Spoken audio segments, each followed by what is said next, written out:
J'ai fait plus de 1200 km à travers l'Ukraine en voiture, sur des routes évidemment marquées par cette guerre, cernées par les checkpoints, les convois militaires.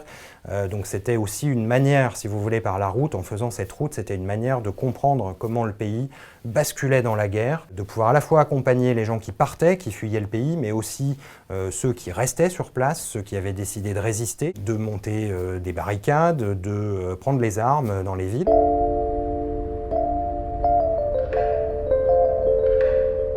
Je reviens d'Ukraine, où j'ai passé 2 semaines. Je suis parti le mardi, donc juste avant le déclenchement réel du conflit. L'idée était de partir au départ pour aller à Mariupol, comprendre un petit peu quelle était la réalité imposée par la Russie après la proclamation des 2 républiques autonomes séparatistes du Donbass. Et puis, donc je suis parti pour Kiev, en avion. J'ai été l'un des derniers à pouvoir atterrir à l'aéroport de Kiev, puisque le lendemain, la guerre était déclarée et que l'aéroport était fermé. Donc j'ai eu cette chance. Ensuite, j'ai traversé le pays en train, en voiture, pour arriver donc dans ce port de Mariupol, sur la mer d'Azov, qui est un port stratégique pour l'Ukraine, évidemment un débouché économique et commercial très important. Et donc Mariupol était l'une des premières cibles, si vous voulez, de l'armée russe depuis plusieurs mois, plusieurs semaines. C'était en tout cas, pensait-on, une des villes qui tomberait les premières. Donc l'idée était d'aller y faire un reportage. Et puis, une fois arrivé à Mariupol, la première nuit, à 5h32 du matin, c'était le déclenchement du conflit.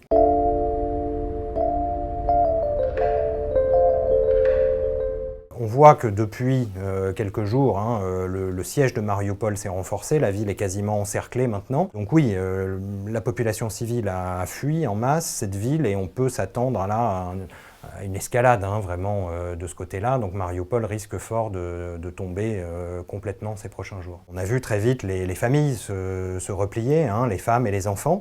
Alors ce qu'il faut savoir, c'est qu'avec la loi martiale en Ukraine, les hommes n'ont pas le droit de quitter le pays. Aujourd'hui, entre 18 et 60 ans, on doit faire la guerre. On voit beaucoup d'hommes aller mettre à l'abri leur famille et revenir ensuite combattre. On a vu aujourd'hui et ces derniers jours que la Russie mettait en place des corridors humanitaires pour essayer d'inciter la population civile à sortir de la ville.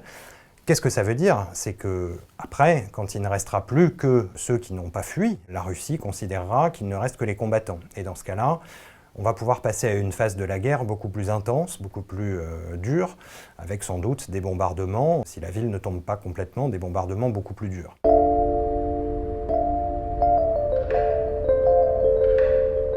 Il faut comprendre qu'il y a plus de 2 millions de réfugiés en dehors des frontières du pays en moins de 2 semaines. Donc très vite, on a vu ces flux de voitures, de bus, de trains emmener toutes ces familles de plus en plus vers l'ouest du pays, vers les frontières polonaises, roumaines, moldaves. J'ai pu un petit peu raconter ces parcours, ces histoires. C'est vrai que c'est dans ces moments-là qu'on peut nouer aussi des relations assez fortes avec les gens.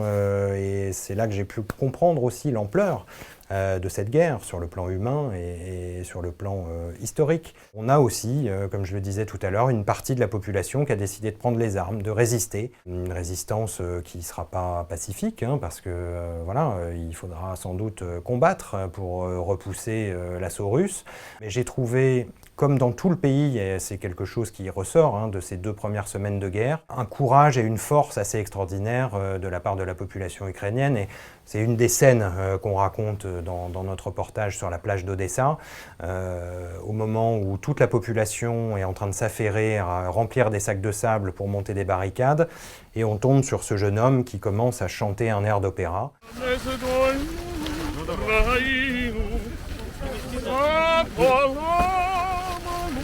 Et je crois que c'est vraiment quelque chose de très fort et de très symbolique de la manière dont résistent les Ukrainiens, à Odessa en particulier et en Ukraine en général.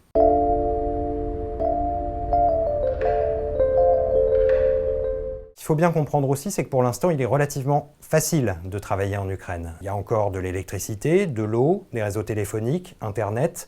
Tout ça n'est pas coupé. Dans toutes les villes où je suis passé, on pouvait encore recharger les batteries, envoyer les articles, passer des coups de fil. Si le conflit se durcit, s'installe et que les bombardements se durcissent sur les villes, ce sont des choses qui seront bientôt plus possibles. Et donc la manière de couvrir cette guerre et de travailler sera beaucoup plus compliquée.